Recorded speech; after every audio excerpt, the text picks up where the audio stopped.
दोस्तों, एक औरत गांव में अपने बेटे और अपनी बहू के साथ रहा करती थी। बेटे का नाम आरिफ और उसकी बीवी का नाम सायरा था। इनकी शादी को 5 साल का अरसा गुजर चुका था, लेकिन अभी तक इनके यहाँ कोई औलाद नहीं थी। सायरा से जब भी उसकी सास सवाल करती कि कब तुम्हारे यहाँ बच्चा होगा और कब तुम हमें वारिस दोगी, तो हमेशा ये कहती कि ये अल्लाह के यहाँ है, इस पर मेरा कोई कसूर नहीं। ये वहाँ से देर है, लेकिन मैं नाउम्मीद नहीं और मैं अंधेर पर यकीन नहीं रखती।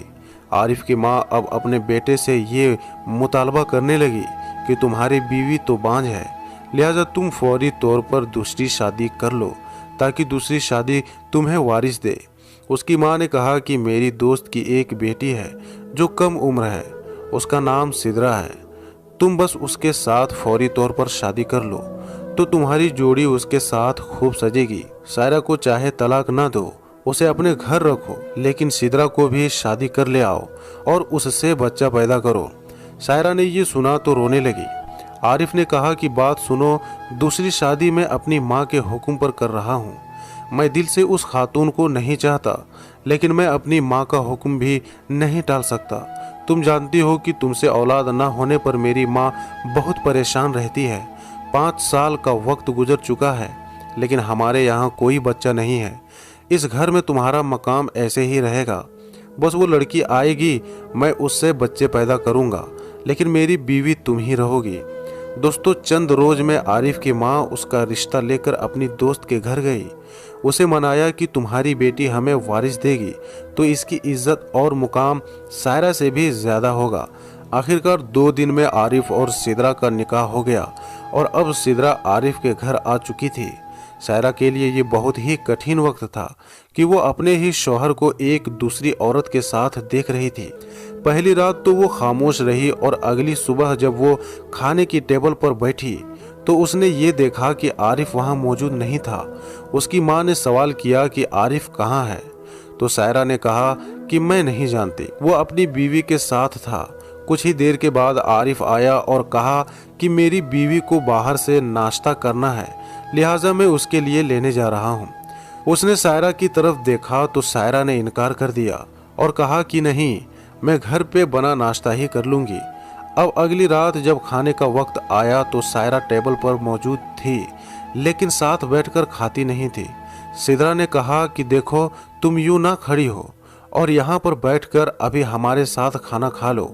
सायरा ने कहा कि मेरे घर का दस्तूर है कि पहले सब खाना खाएं, तो इसके बाद मैं खुद खाना खाती हूँ। सिद्रा ने कहा कि तुम ये अपनी दस्तूरों को अपने पास रखें और मेरे घर पर अब ऐसी कोई रिवायत लागू करने की कोशिश मत करना। चुनांचे पहले ही दिन से सिद्रा और सायरा के झगड़े शुरू होने लगे।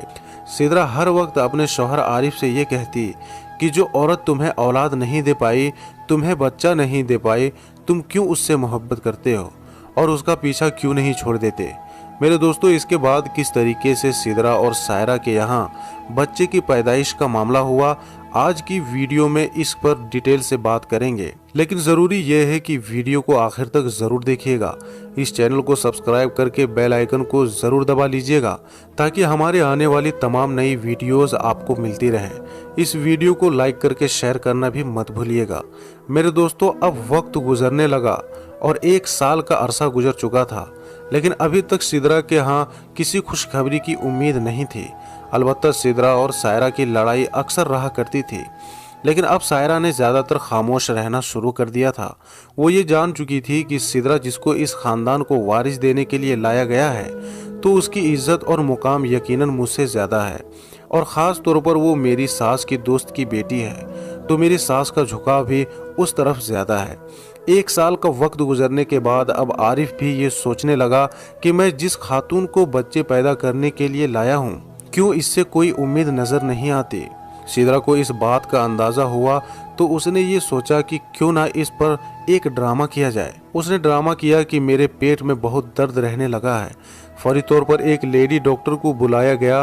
लेडी डॉक्टर ने उसका चेकअप किया, खून का सैंपल लिया और फिर टेस्ट करवाने वापस चली गई।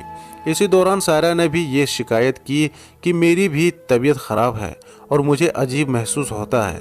तो सायरा की सास ने कहा कि तुम्हारा बहुत पुराना मसला है, तुम घर पर पड़ी कोई दवा खा लो, अब हम तुम्हारे लिए डॉक्टर को ना तो बुला सकते हैं और ना ही तुम्हें हॉस्पिटल ले जा सकते हैं। लेकिन दोस्तों आखिरकार हुआ ये कि जब कुछ दिन बाद सिद्रा के टेस्ट सैंपल की रिपोर्ट सामने आई तो डॉक्टर ने ये बताया कि ये खातून जिस बीमारी की दवा खा रही थी वो बीमारी तो इसको थी ही नहीं, लेकिन अब उस दवा ने इसके निज़ाम को ऐसा तबाह किया है, बर्बाद किया है कि अब ये औरत कभी मां नहीं बन पाएगी।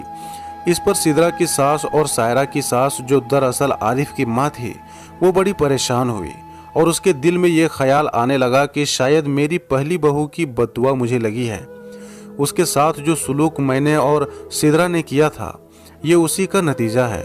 इतनी देर में सायरा भी निकलकर बाहर आई और डॉक्टर से मिली। डॉक्टर ने जब उसको देखा तो कहा कि मुझे तुम्हारी सेहत अच्छी नहीं लगती, लिहाजा मुझे तुम्हारा चेकअप करने दो। कुछ ही समय बाद जब डॉक्टर ने सायरा का चेकअप किया और कमरे से बाहर निकली तो बाहर आरिफ और उसकी माँ खड़े थे। उसने कहा कि मुबारक हो, आपकी ये बहू माँ बनने वाली है और इसको तीसरा महीना चल रहा है। इस पर आरिफ और उसकी माँ बहुत हैरान हुए कि ये कैसे मुमकिन है। डॉक्टर ने कहा कि आप इसे हॉस्पिटल लाइएगा, मैं इसके तमाम टेस्ट करूंगी और फिर कुछ लिख कर दूंगी जो इसकी और बच्चे की सेहत के लिए बहुत ज़रूरी है। सबसे पहले आरिफ की माँ कमरे में दाखिल हुई और अपनी बहू से माफ़ी मांगी। उससे कहा कि शायद मुझसे गलती हो गई, मैंने तुम्हारे साथ बहुत बुरा सलूक किया। इतनी देर में सिद्रा भी कमरे में दाखिल हुई और कहने लगी कि बस अब मैं ये घर छोड़कर जा रही हूँ। जब आपकी पहली बहू आपको वारिस दे रही है तो फिर मेरा यहाँ रहने का सवाल ही पैदा नहीं होता। इस पर सायरा खड़ी हुई, उसने सिद्रा का हाथ पकड़ा, उसे एक तरफ बिठाया और कहा कि सुनो, ये बच्चा सिर्फ मेरा नहीं बल्कि ये हमारा बच्चा होगा। हम इसकी 2 माएँ होंगी और हम दोनों इसको मिलकर पालेंगे। तुम यूं अपना घर छोड़कर मत जाओ, बल्कि हम दोनों एक ही घर में एक साथ ही रह सकते हैं। दोस्तों ये मामला बहुत ही उलझा हुआ था, लेकिन इसमें 2 लोगों के 2 किरदारों की अहम तस्वीर सामने आई है। एक जानिब वो खातून जिसको बच्चा पैदा करने और वारिस पैदा करने के लिए लाया गया, उसकी हर वक्त कोशिश ये थी कि वो पहली बीवी को घर से निकलवा दे और आरिफ उसे तलाक दे दे। लेकिन दूसरी तरफ वो औरत जिसने कई साल बच्चे के लिए इंतज़ार किया, आज जब वो माँ बनी और ये खुशखबरी मिली कि बहुत जल्द उसके आंगन में एक छोटा सा बच्चा आएगा, तो उसने किसी भी औरत का घर खराब करने से इनकार कर दिया और वो अपने रब से डर गई। उसने उस औरत को अपने साथ रखने का फैसला कर लिया।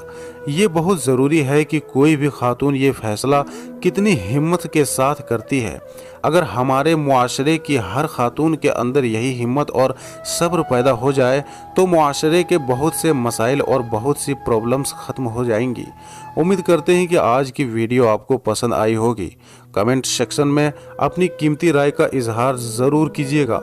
वीडियो को लाइक करके शेयर करना मत भूलिएगा और जाने से पहले चैनल को सब्सक्राइब करके बेल आइकन को प्रेस कीजिए ताकि हमारे आने वाली तमाम नई वीडियोस की नोटिफिकेशन आप तक बर वक्त पहुँचती रहे। फिर मिलेंगे एक नई वीडियो के साथ, तब तक के लिए अस्सलामु अलैकुम, अल्लाह हाफिज़।